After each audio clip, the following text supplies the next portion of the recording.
What is up, everybody? Welcome to Eagles Post Game Live. The Eagles got the L here in preseason game number 1. We're talking top takeaways, biggest winners, biggest losers. What did we learn from this one? Joining me, my man, Pat. What's going on, dude? Dives. It is finally back. I mean, I know we got excited for preseason and for training camp, but when you see helmets colliding, oh my God, it gets you pumped up. It's automatically feels like the fall's right around the corner, and it's a good feeling to have right about now. But what stood out to me, how does Jalen Carter not even catch anybody's eyeball other than how Roseman and Nick Sirianni to say we're rolling out the red carpet. And obviously, this was a great selection. I mean, right out the chute, this guy is turning people into lunch pails out there. I mean, come on, this was a no-brainer. I mean, the way he was cutting through the O-line of the Baltimore Ravens, it was something big. So this was pretty awesome. Pretty awesome. I think that was the first major thing that stood out to me. Jalen freaking Carter, man.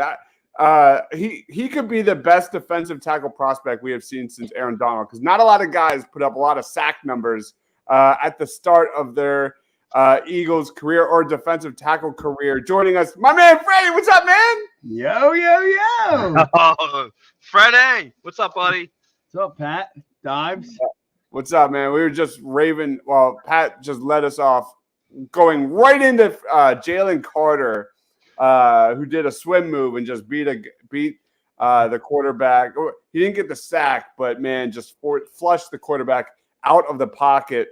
I don't know if that was his first snap or that was the only snap. I'm gonna watch every single Jalen Carter snap as soon as we get done here. But any quick thoughts on Jalen Carter and how good this guy is? I think it was the first snap and his first carry, and then I think he had 2 more snaps after that. I didn't count them either, but he at least did that series. And yeah, man, it was just nice to you hear about it in training camp. It was nice to just see it live right there. Bam. Okay, this is what we're working with. Beast. Yeah, the Eagles got the L here, by the way. It doesn't matter. Preseason games, unless you're John Harbaugh, it does not matter. We have a comment. No, Nick Sirianni was calling time out there to try to stop the clock. He tried. Yes. We got Greg Ward. Oh, sorry. Go ahead. Before that, what's with Harbaugh starting Huntley in the second half? That's a little crazy too, ain't it? Yeah, right. Lovey says why we got Greg Ward and McPherson returning the ball. Yeah, Covey didn't play today. I'm not sure what. And Trey Sermon got some returns as well. Mr. Rudy Poo's in the house. What's going on, dude? I love that. And Rick, Sidney, and McKee showed out. We will talk on all 3 of those guys. Make no mistake. Brian's in the house. Thanks for joining, Brian. Is it me, or I'm not understanding why we didn't play Devin Allen? I haven't even heard that guy's name at all throughout camp. So that guy's completely on the out. He's been injured the majority of camp. They just activated him last week. So that's probably why he didn't play tonight. I didn't know that. Mr. Rudy Poo says Ravens reporter said Huntley was not expected to play, but you know what happens. All right, so we touched on Jalen Carter. Let's touch on Tanner McKee. One of the surprises of tonight's game, Tanner McKee finished with 148 yards, no touchdowns, no interceptions, a quarterback rating of 74.6, 50% completion percentage. But made some really nice throws in this one, man. A lot of back shoulder catches. There were some nice reads, nice throws, especially on 3rd and longs. I thought Tanner McKee showed a lot. In fact, whereas Marcus Mariota showed you a lot with his legs and less with his arm, Tanner McKee gives you kind of that what am I looking for? Just a different look at quarterback. He's not saying he's Tom Brady, but he's like a tall pocket. The prototypical old school quarterback. Yes. Your pocket passer. A guy that would have been a top pick 20 years ago. But I'll throw it to you, Freddie. Any quick thoughts on Tanner McKee? And I think this guy locked in his spot on this roster, no question. I think you saw a lot of the attributes that he got recruited for out of high school. As you heard on the telecast, Alabama wanted him. Another high-end place did want him. He ended up going to Stanford. he was behind the worst offensive line in college football. He got sacked 40 times last year. And I think you could see him be able to actually play behind an offensive line that actually blocks for him, that he's able to make the throws. But you could even still, he didn't really step up on his throws in the pocket because you could tell he's still mind screwed, I think, from that a bit. But he was just nailing them, like had time. He's like, wow, I got some time here, and actually I can make passes. So you called it on a Party on Broad, Dibes. He would be the player of the game, and that's exactly what he was. Oh, we didn't even get there yet. We'll see, because we will be keeping score throughout Party on Broad next week. Pat, any thoughts on Tanner McKee before we go to your top takeaway? Yeah, I mean, Tanner McKee, again, I told you before the show got rolling here, hey, Mariota, why don't we just slide back to that third slot, okay? You might have to go to that third string a little bit, because what I've seen today, I mean, you nailed it perfectly between the difference between the two. One has a great, get you out of situation with his feet, but the other one can get you out of situations with his arm. And it didn't matter because he was throwing some tight window passes. And like I said, he was just stepping up in the pocket and finding whoever he needed to. And again, quicker releases, like Freddie mentioned not too long ago, he didn't have that O-line before, but now he does. And now when you give a guy like him some time, man, he's going to be dangerous back there. So again, this is not your typical Nick Sirianni kind of quarterback. He's usually going for these mobile kind of guys. This guy's a pocket passer, and he's going to be deadly for you. He has a quick release, and you saw what he did with some time. So I'm looking towards to see what this kid can bring to the table.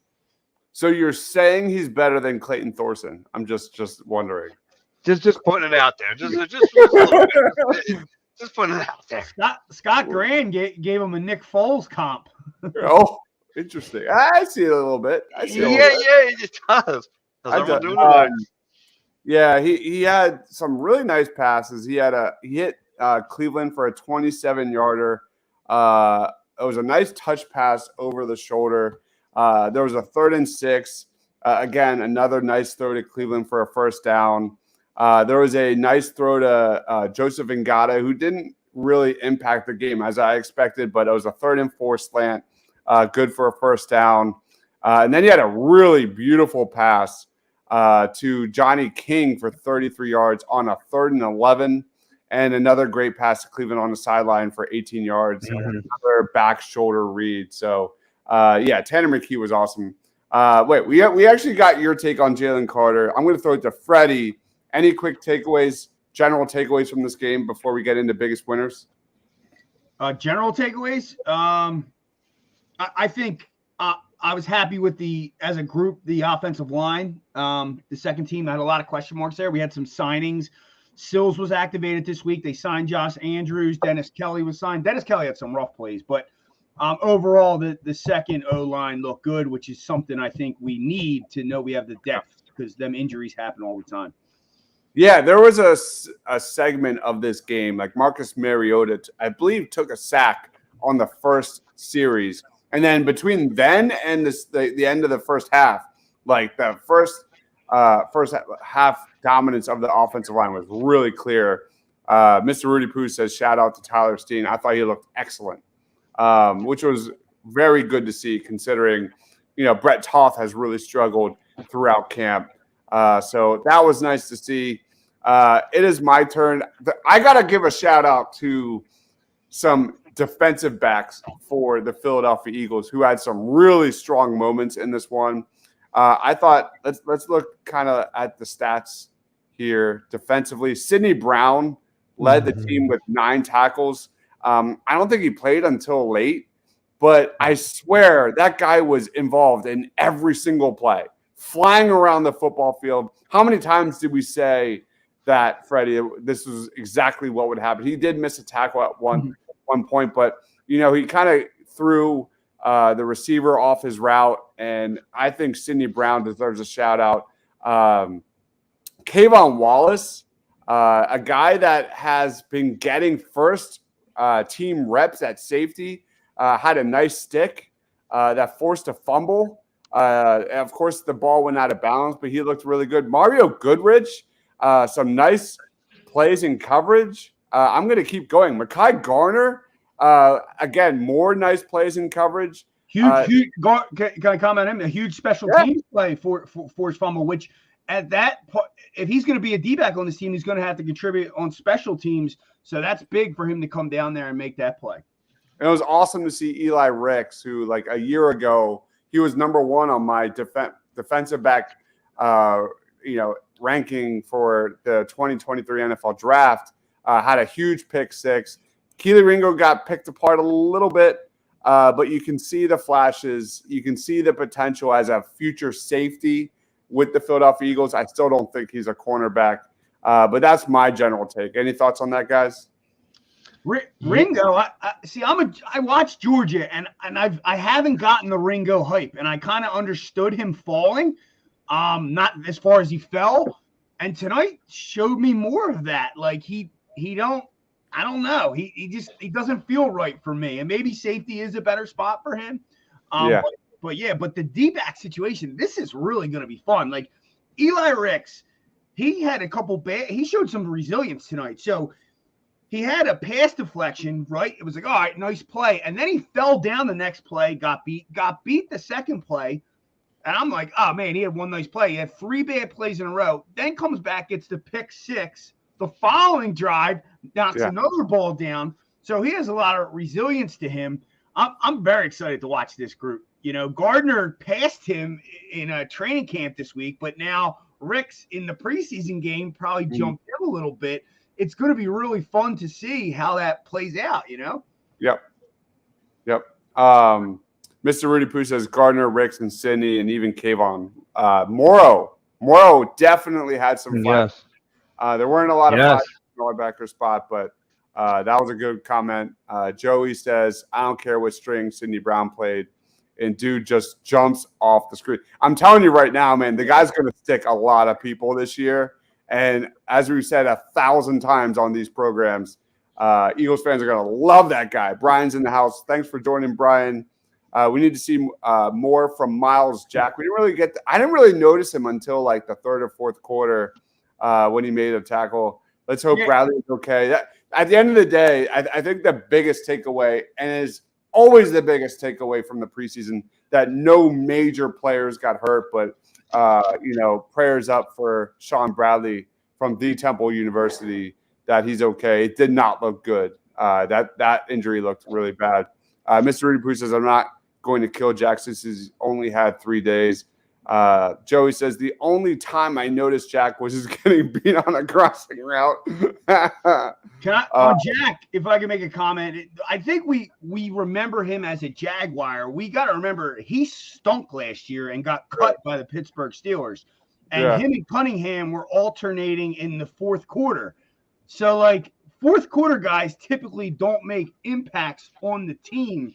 So that tells you a lot. But to your point, Rudy Poo, he's only been here 3 days, and they said they were cycling them in and out because neither of them could call plays or know the defense. So we'll see. I'm not expecting much from him, though. Mr. Rudy Poo says one more. Moro Jomo looked good. I thought his run defense is good as advertised, man. That guy's a beast. He's going to give you some very solid rotational snaps and runs. He impressed, man. He was getting penetration every play. Even like if they didn't make the play, you could see he was getting penetration through that line. I really like the Jomo. He's a strong dude, man. Strong dude. Shoot. Does anybody have any other takeaways before we get into our top winners? No, I want to go back to what you said earlier too, Dives, about Sidney Brown. I mean, you're right. I mean, whenever it looked like there was going to be a open spot where the Ravens could just run away with it, like this dude came out and clogged every hole. Like this guy came out of nowhere to clog holes. Like he came from across the field to make plays, make stops. I mean, he made his presence known, and like he was everywhere making stops. And I loved what I saw from that kid tonight. Loved it. Luffy says Justin Evans was hitting, man. I agree. Yeah, Justin Evans was out there making some stops too.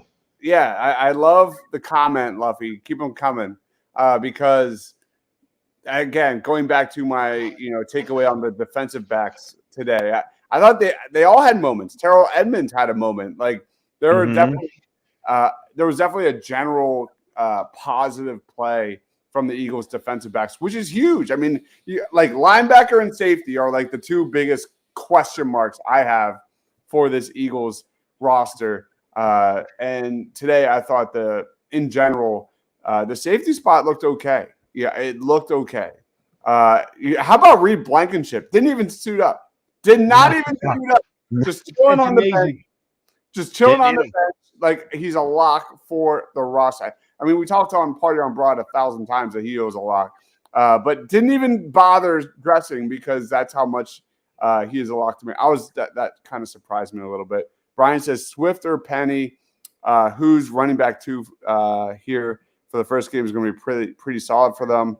Mr. Rudy Poo says not impressed with Penny. I thought he had a good run there, but Sermon had some pop. I thought Sermon had a nice blitz pickup in this one, which we have to see from the kicks as well. He returned some kicks. Let's go to the running backs. That's a really big takeaway here because there's a lot of talk about Kenny Gainwell being RB1 in this one. He still very well could be. But let's look in general. DeAndre Swift had 2 touches and completely put a Baltimore Raven defender on skates, juked the hell out of them, and sticked another guy. And I think it was like a 27-yard run or 22-yard run. It was awesome. Swift looked great, and I'm glad they took him out of the game immediately because that's the dude. That is the dude, as we've talked about for months. You look at Trey Sermon, 9 catches. I think the thing I'm going to remember from this game is, Freddie, when we were picking players of the game, and my man Rob picked Kennedy freaking Brooks as his player of the game. And he goes in the game, and he has a fumble. We were killing him in the chat. It was a lot of fun. But I'll throw it to you, Pat. Any take on the running backs in this one? No, I mean, you pretty much said it. I mean, DeAndre Swift, 2 touches, 24 yards. I mean, he was, again, exploding out of the backfield. And you didn't look, that was just a small sample size that you got, and that's all that you needed. Please, that might be your RB1 moving in. So, I mean, like I said, that's going to have to be up to Soriano, whether that's going to be him or Gainwell. But, I mean, what he did out there, just like I said, with only 2 touches, I mean, the proof's in the pudding. Let this dude just be your ball hawk. You know what I mean? Let him just run the ball down somebody's throat. Let him run it. Yeah, he just keep him healthy, man. That's the storyline. Keep him healthy. Any comments on that, Freddie? Yeah, the Gainwell not playing was and Swift playing. It has to be him just seeing him in this offense against pro players. I can't imagine Swift is not RB1, and if he isn't going into the season, it's a loyalty thing with Sirianni because Swift just brings so much more than Gainwell. Gainwell hits the hole hard, and I like Gainwell what he does, but did you saw that juke move? Swift catches the ball out of the backfield. You can line him up in the slot. You can put him out wide. Like Swift does so much more. It's always been health is his question. Swift all day long. But I just let me touch on Penny. He could get cut, man. That contract isn't guaranteed. And if he played like he did tonight, I didn't see any explosiveness out of him at all. He did have run going through traffic, being a patient runner, kind of pushing the chains. But I agree. Penny's not a sure thing, especially with this offensive line. It is going to be the Gainwell and Swift show for sure. Coyle's in the house. What's going on, my man? Saying Swift is going to be disgusting behind the line. My man Quentin says Sanders was too expensive to keep, but we will miss him. I fully disagree with that. I disagree with that completely. I disagree as well. Mr. Rudy Poo says maybe Book can be running back 4. That guy sucks. I hope he doesn't get a bus ride back to Philadelphia because we'll be talking about him shortly.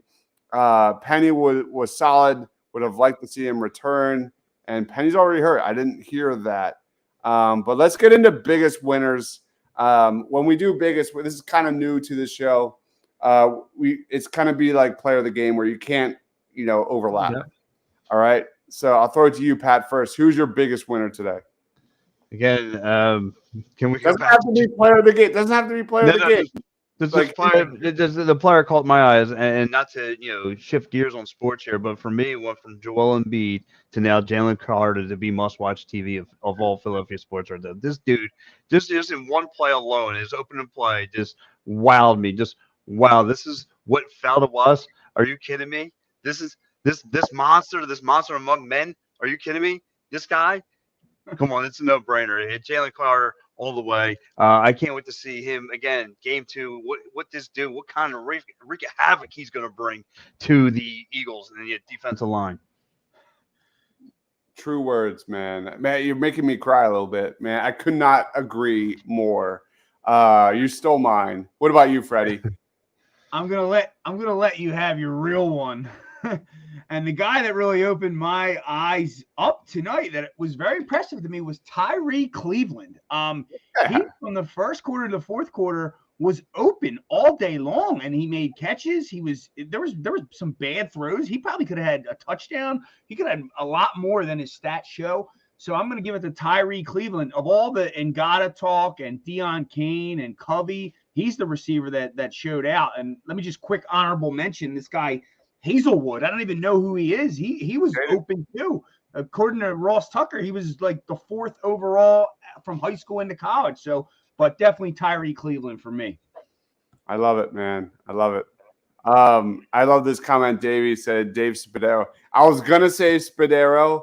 I was going to say Spuds until this comment, because it's dude, already. He was like, that exactly was where I was going to go with that. That was hilarious. That was one of the best moments of the game. Talk about juke move. my man had that spin head move on it. Dude, Ross Tucker killed it too. He's like, I like the penetration and the and I'm like, dude, you can tell Scott Graham's getting like uncomfortable. Dude, that was a real moment. I love when my man's made it sound like he found out the first time he ever turned on the Spice Network. Jeez, what's going on over there? Oh my god! All right, let's roll. We had Dave on like 2 years ago. We got to get him back on one of the shows again. Yeah, Spuds is the best. Pat, don't remind me of the Sixers. Get that bum hearted out here. I could not agree anymore. How many open field one-on-ones is Swift going to have missed because of firepower the offense has? I agree. Let's see Carter with the big bodies. With the big body, Davis can't double them both. Yeah, man, that's it. That's mismatch. They're mismatches. Coming in like, Joe, so on point, and they're going to do the rotations. Like, this is going to be insane. Yeah.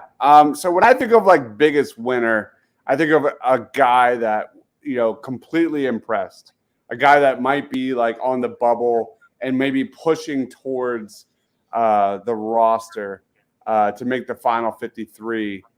There's some guys in this defensive backfield that really impressed me. Like, for example, I think Sidney Brown's already a lock. He's going to make this roster. Yes. I'm going to give it to Mekhi Garner, a guy that really didn't I didn't think was going to make this roster. I think that guy had a phenomenal game. When you watch the tape, the dude was everywhere. I'm going to go Mekhi Garner for my top player of my biggest winner of the game. Let's go to biggest loser. Let's go in reverse. Freddie, who's your biggest loser? You're giving me the layup here? The product out of Notre Dame. What the hell was that from England? Oh, man. I mean, my God, like I was questioning, like I always thought, he's got some mobility. The Eagles see something in him. For Sean Payton to cut him in the 3rd round pick, and then us, why did we pick him up? Like there was clear times he's playing against the 4th string guys. All he had to do was just throw it, and he would not throw the football. He would just not throw. It was so annoying because I know we are trying to win, but it would have been nice to like ruin this Ravens thing at the end. And it very well could have happened. The receivers were open and Ian Book just wanted to run. Like he thought he was Michael Vick on a like rookie Madden mode where you can just run every play. Yeah, the Ian Book record that was given today, saying he's got the most wins in Notre Dame quarterback history. I never, ever saw that coming. That guy sucks. That guy, when I brought up Clayton Thorson, he's Clayton Thorson. Get him the hell off this roster. bring in someone else. They can do better. Pat, who's your biggest loser? Biggest loser, if I had to pick one, it just kind of like brought me back down to reality of what Marcus Mariota is. Just serviceable. Like I got all optimistic for this guy. I put my green sunshades on, thinking he's going to be this. This is what Chip Kelly should have brought in, and it just brought me back to reality. Just a serviceable quarterback in the backfield. Overthrowing some guys, and I'm like, Tanner McKee. Tanner McKee, the whole song. That's my song from now on. Tanner McKee, back up. Let's go. Yeah, Tanner McKee was solid. Davis says he was so bad. I felt sorry for him. He's just outclassed. I don't know. We were trying to win. I don't know if we were trying to win. I believe Nick did hardball solid going for 2, especially since he called a pass play for Ian Book. Man, he was calling him timeouts at the end. Rudy Poo. I think he was trying. If I may add another big loser, and I got to add it to the wedding boy himself. Hold on. You can't steal. Is it a player? No. Okay. It's how do you have a wedding at a stadium with like they said on the broadcast? You invite nobody. There was nobody in the stands to watch you get married. Well, that's a violation. Come on. A big giant wedding at the Eagle Stadium and nobody there. Come on. I'm going to go biggest loser. And I don't think he's a loser, but definitely disappointed when it comes to expectations, especially in a game where a lot of like my question marks kind of were answered. I'm going to go Joseph Ngata. Joseph Ngata did have a offensive pass interference where he really showed nice balance. He made a nice play on the ball and caught it and didn't even need to push off. But 1 catch for 4 yards, I thought I was expecting way more than that from Joseph Ngata, who's a guy that I really like. So, again, just 1 catch for 4 yards for Ngata. And I have that guy making the roster. So that was an interesting take, especially with guys like Cleveland and Greg Ward. There was a point in the game when, like, heavily into this game where Cleveland and Greg Ward had 75% of the targets in this game. Like, they weren't even – like, they were a complete afterthought. Davey says, will Tanner get the number 2 job? He won't. It'll be Marcus Mariota. But we'll see. Let's see what we got from Tanner McKee in game number 2. McPherson did a solid job too. Again, he did a solid job, and that's new. Him returning punts, like that's a new thing. So I'm really curious on this Cubby thing. I just am, because it's just like I feel like I picked him to make the roster last year, and then I just feel like it's weird. I don't know. That was new. Yeah. Rudy Poo says Mariota will be quarterback 2 because of the money. Absolutely agree. Player of the game. I'm going to keep score of this, by the way, throughout the season. Pat, who is your player of the game? Player of the game. I have to go back to Jalen Carter. I'm sorry. I just can't. My eyes it was just enough. Just one snap just said, wow. It wowed me. And like you said, you just start adding up what's going to happen in the future with Fletcher Cox and all that stuff. Yeah, it's going to be nasty back there, and he's going to be a major part of why. You know what I mean? That front four is going to be nasty. You know what I mean? For anybody has to see that coming at him. So, and if anything, thanks New York Times for taking Daniel Jones for another 8 years, whatever it is, so he can get beat up twice a year. So thank you. I can't wait to see this. I can't wait to see this collision course. He was going against Ben Cleveland, who's not a very good interior offensive lineman. But like what you wanted to see from Jalen Carter was like he was a man among boys in college, and you wanted to see that translate to the NFL, and 1,000% did. Like he looks like a man among boys. Freddie, who's your player of the game? Well, there is a player of the game, but that goes to you, Dive. So I'm gonna go with the second best player, but will be my player of the game, Eli Ricks. Nice. He really impressed me. Yes. I was listening to all the podcasts, the beat writers. They said he was falling behind, and like I said, he was very resilient. And like he got beat on some plays, but came back, got the pick six. Seems like he's got some cockiness to him. I don't know if I like that, him getting in the quarterback's face after the pick, because that could cause a penalty in the real game, but it shows he got that in him. So shout out to him. And real quick, before you give your player of the game, I just want to honorable mention for crappy player of the game, Greedy Williams too. Yeah, that's a good one. But that's a good one. Greedy Williams definitely struggled. I thought Nolan Smith, real quick shout out, definitely, had some on and off moments. He's again a guy that we have talked about again and again, saying that it's going to take time for him to kind of catch up to the speed of the NFL. He kind of looked lost at moments. Joey says if that accident doesn't happen, Carter was a no-brainer first pick tonight, and he showed that. He was my number one pick on my big board, and I've said it 1,000 times. We have Al saying Jalen Carter all day. That was a really good selection. I would have went with Jalen Carter, but I'll go Tanner McKee for player of the game. Yeah. It's got to be Tanner McKee. He really impressed me. I did not expect him to look that good. I will say that. Dude.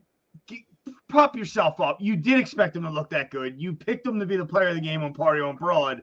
You take credit, dude. You nailed it. He looked poised. There were big moments on third downs where he looked confident in the pocket. There was even one play where he made a defender miss and he scrambled, which I don't expect him to do at all. But there was definitely some moxie, some confidence, not only with the way he was patrolling in the backfield, but leading the offensive line. But he was part of why the Eagles' offense looked so dominant when it did. So Tanner McKee looked really strong, made some big throws. And again, as soon as we end the show, I'm making a highlight reel of him. Every single play, run, throw, everything, because I thought he looked great. His opening drive was awesome. Yeah. He as soon as they put in Ian Book, I knew it was over. The new Clayton Thorson. So let's wrap it up, man. I'll throw it to you, Pat. What do you got going on, man? I know you're going live soon.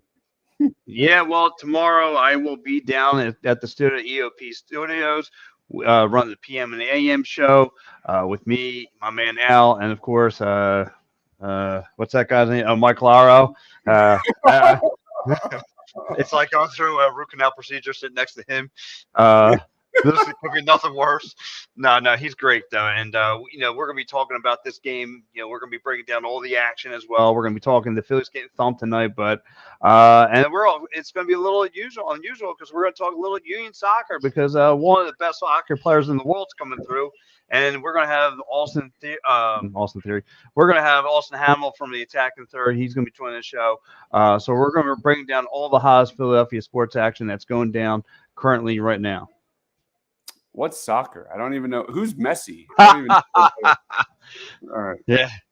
All right. Freddie, you are up, my man. Dude, didn't they quadruple the tickets when he came? Yeah, they sold out in 7 minutes. That's so messed up that they did that to all them fans that pay every week. But anyhow, your show, by the way, check out PM and AM tomorrow. It's a really good show. I like the banter between you and Lauro. But real quick shout out, I forgot the linebacker Van Sumeron was running around with Sidney Brown all over the place. So of all the linebacker play, I really was like, wow, who's this guy 47? He's pretty all over that. Reminded me of Alex Singleton a little bit. But as far as where you can find me, you can find me at Freddie Burns _ on Twitter or X or whatever it's called. And then on Wednesdays at 6 p.m. on Party on Broad, and then 8:30 at 8:30 p.m. on that same Wednesday on Edge of Philly live every single week. So catch me there or on Twitter. Awesome. All right. And then post half and pregame Eagles as well. Hell yeah. So the first of many, man, the grind has begun. If you're wherever you're watching, please be sure to like, and smash that subscribe button. Help us out, grow this channel. What you see is what you're going to get for the next, I don't know, 3-4 months. It's going to be a grind, but it's going to be a lot of fun. Again, as soon as we drop this show, expect a ton of highlight reels and shorts coming from everything we have learned from the top players, top performers of Game 1 against the Ravens. Give my man a follow down there. He is Pat from Ambler on Twitter. PM in the AM goes live tomorrow at 9 a.m., right? 9 a.m. Yeah, I hope you have a lot of alcohol. It's okay to drink alcohol to watch these me and Mike go at it. So yeah, you're gonna need it. It's a lot of pain and Bloody Marys that early. yeah, you're gonna need it. I'm gonna need it anyway. So if you're not gonna drink, start praying for me. Either way, it'll be just fine. Yeah. Come for Mike, stay for Pat's sexual innuendo. I'm just gonna leave it up. My man, Freddie Burns at Freddie Burns _. Go check him out, man. Does such an amazing job here at Edge of Philly Sports. EOPsports.com. Wherever you're watching, please smash that subscribe button again. Wherever you're watching, Facebook, YouTube, Twitch, Twitter, share the love. It's going to be an amazing ride. Again, the Eagles lost today, but huge positive takeaways in general from this one, from the defensive backfield, from Tanner McKee to DeAndre Swift to Jalen Carter. Just it goes on and on and on. We'll be talking about it all week, starting tomorrow morning with PM in the AM at 9 a.m. We'll see you there. For Pat, for Freddie, for myself, stay awesome.